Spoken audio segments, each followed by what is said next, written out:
নমস্কার, আমি নির্মল সরকার, একজন শিক্ষক এবং সফটওয়্যার ডেভেলপার। আজকে আমি আপনাদের সঙ্গে কিছু সমস্যা নিয়ে আলোচনা করব, যেটা আমাদের গ্রাম সংক্রান্ত বিভিন্ন সমস্যা।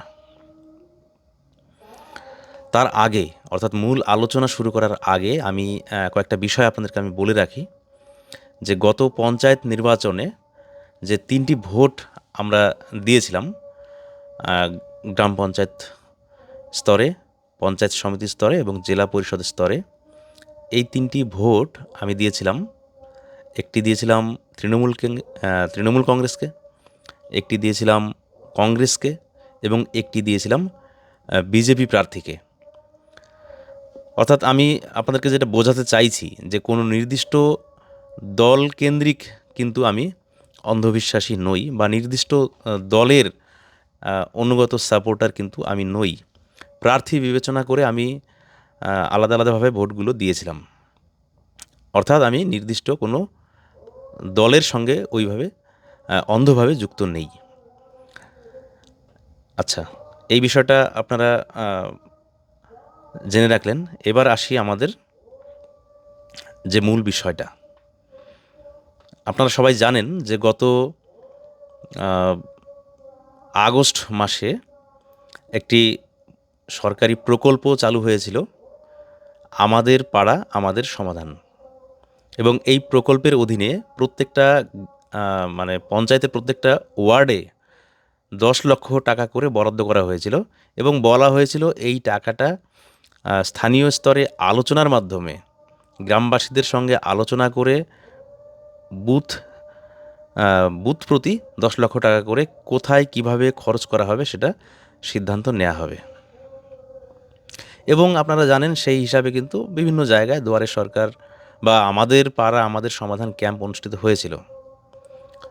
যদিও অত্যন্ত দুঃখের বিষয় যে আমাদের দক্ষিণ ঘোড়ামারা ওয়ার্ড, শ্রীপুর ওয়ার্ড, এই দুটো ওয়ার্ডের, যেটা আমরা একসঙ্গে শ্রীপুর বলে থাকি আমাদের গ্রাম, এই ওয়ার্ড দুটোতে কিন্তু আমাদের পাড়া আমাদের সমাধানের কোনো ক্যাম্প অনুষ্ঠিত হয়নি। খাতা কলমে হয়েছে সেটা অন্য ব্যাপার, প্র্যাকটিক্যালি কোনো ক্যাম্প এখানে অনুষ্ঠিত হয়নি। এটা আমরা সবাই সেটা জানি। বিষয়টা নিয়ে মিডিয়াতে খবরও হয়েছিল এবং তারপরে এই বিষয়টা নিয়ে আমরা গ্রাম পঞ্চায়েতের প্রধানের সঙ্গে অরাজনৈতিকভাবে আমাদের যে জনগণ মঞ্চ রয়েছে বিভিন্ন, আমরা একটা অ্যাপলিটিক্যাল একটা প্ল্যাটফর্ম আমরা তৈরি করেছি। জনগণের বিভিন্ন সমস্যা নিয়ে সমাধানের জন্য আমরা বিভিন্ন যে দাবিগুলো সেখানে তুলে ধরেছিলাম গ্রাম পঞ্চায়েত প্রধানের কাছে, শাহপুর 2 এর।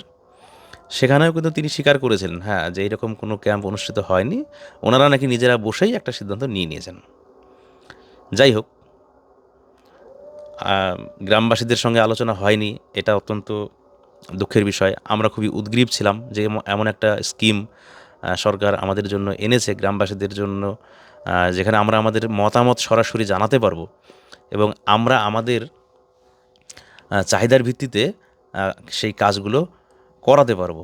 সেই সুযোগটা আমাদের আর হলো না, দুর্ভাগ্যের বিষয়। কিন্তু তবুও আমরা জিনিসটা তখন মেনে নিলাম যে ঠিক আছে, আমরা মতামত দিতে পারলাম না, কিন্তু আপনারা যেই সিদ্ধান্তটা নিয়েছেন, ঠিক আছে, আমরা মতামত দিতে পারলাম না, আপনারা সেই সিদ্ধান্ত অনুযায়ী তাহলে কাজটা করুন। তখন আমরা এইভাবেই পঞ্চায়েত প্রধানকে বললাম। এবং আপনারা জানেন যে ওই যে আমাদের পাড়া আমাদের সমাধান যে প্রকল্প, তার কাজ সরকারিভাবে বলা হয়েছিল যে এই কাজগুলো মানে 10 লক্ষ টাকা করে প্রত্যেক বুথ প্রতি যে খরচ করা হবে, তার যে কাজগুলো সেটা 90 দিনের মধ্যে কাজগুলো শুরু করতে হবে। অর্থাৎ আমি যদি শ্রীপুর এবং দক্ষিণ মারা ওয়ার্ডের কাজগুলো দেখি, তাহলে এটা 12ই আগস্ট থেকে ধরলে সেপ্টেম্বর, অক্টোবর, নভেম্বর, 12ই নভেম্বরের মধ্যে কাজ শুরু হওয়ার কথা ছিল। কিন্তু 12ই নভেম্বর পার করে আজকে মার্চ মাসের 25 তারিখ, অর্থাৎ যে নির্দিষ্ট সময়সীমা 3 মাসের সময়সীমা, সেই সময়সীমা পার করে আরও 4 মাসেরও বেশি সময় পার হয়ে গেছে। 3 মাস সরকারিভাবে সময় ছিল, সেখানে এখন 7 মাস থেকে 7.5 মাস সময় হতে চলল।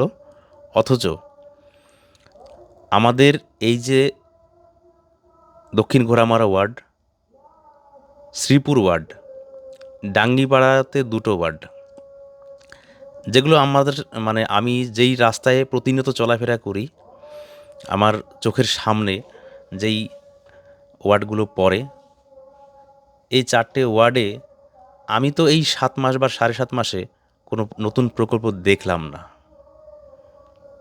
তাহলে সেই 4টা ওয়ার্ডের 40 লক্ষ টাকা কোথায় গেল? কোন স্কিম নতুন হলো? এটা কিন্তু বুঝতে পারলাম না। উদয়নগর গ্রামে, মানে যেটা আমাদের গ্রামের যে রাস্তা বহু দিন ধরে বেহাল অবস্থায় পড়ে রয়েছে। বর্ষাকালে তো কী অবস্থা আপনারা সবাই জানেন। ডাঙ্গিপাড়া গ্রামের মধ্য দিয়ে যে রাস্তা, দেবীগঞ্জ থেকে কোনো টোটো শ্রীপুর বাজারে আসতে চায় না, কারণ রাস্তার এমন করুণ অবস্থা। নানান সমস্যা রয়েছে আরও, গ্রামের মধ্য দিয়ে রাস্তা ভাঙা। আমাদের যে দাবিগুলো ছিল জনগণ মঞ্চের পক্ষ থেকে, যে স্ট্রিট লাইট সহ বসার ব্যবস্থা, পার্ক, সেগুলো প্রচুর দাবি আমাদের ছিল। আমি ধরে নিচ্ছি 40 লক্ষ টাকায় সেগুলো সম্পূর্ণ করা সম্ভব নয়, কিন্তু যতগুলো সম্ভব হতো সেগুলো তো করা যেত। কিন্তু এই 40 লক্ষ টাকা, এখন ইলেকশন, এখন যদি বলি, মানে এখন নেতারা বলবেন যে ইলেকশন ডিক্লেয়ার হয়ে গেছে, তো 3 মাস মানে 90 দিনের মধ্যে যে কাজগুলো করার কথা ছিল সেটা 7.5 মাসেও কেন শুরু হলো না? ঢাক ঢোল পিটিয়ে সারা রাজ্যে যে স্কিমটি হলো, বিভিন্ন জায়গায় হয়েছে, এমন না যে কোথাও হয়নি। অন্যান্য অনেক গ্রামেই কিন্তু এই আমাদের পাড়া আমাদের সমাধানের কাজ চালু হয়েছে, এমনকি অনেক জায়গায় কমপ্লিটও হয়েছে। কিন্তু আমার পরিষ্কার প্রশ্ন স্থানীয় নেতাদের প্রতি, জনপ্রতিনিধিদের প্রতি, প্রশাসনের প্রতি, আমাদের এই 4টে ওয়ার্ডের কী কাজ হয়েছে? কোথায় কাজ হয়েছে? আর এত এই 7.5 মাসেও কেন কাজ শুরু হলো না? তার পরিষ্কার উত্তর চাই। এইভাবে আমাদেরকে আর কতদিন বঞ্চনা করবেন আপনারা? আজকে এই সোশ্যাল মিডিয়ার মাধ্যমে আমি আপনাদের কাছে এই প্রশ্নটা রাখলাম। আমি চাইব অতি দ্রুত এর উত্তর দেবেন এবং অতি দ্রুত আমাদের এই এলাকার, আমাদের পাড়া আমাদের সমাধানের যে 40 লক্ষ টাকা 4টে ওয়ার্ডের, সেই কাজগুলো কমপ্লিট করবেন, স্বচ্ছতার সঙ্গে করবেন। এটা কিন্তু শুধু আমার একার দাবি নয়, গ্রামের প্রত্যেকটা সচেতন মানুষ, প্রত্যেকটা মানুষ, সে সচেতন বা অচেতন যাই হোক, রাস্তা তো সবারই দরকার। তা প্রত্যেকটা মানুষের মনে, হয়তো অনেকে মুখ ফুটে বলছে না, কিন্তু মনে এই প্রশ্নটা রয়েছে, এই দাবিটা রয়েছে। অতি দ্রুত এই কাজগুলো করুন, যেটা আপনাদের করা অনেক আগেই উচিত ছিল। ধন্যবাদ। এর পরবর্তী কথাগুলো অন্য কোনো ভিডিওতে বলবো। আজকের ভিডিওতে এই পর্যন্তই। ধন্যবাদ।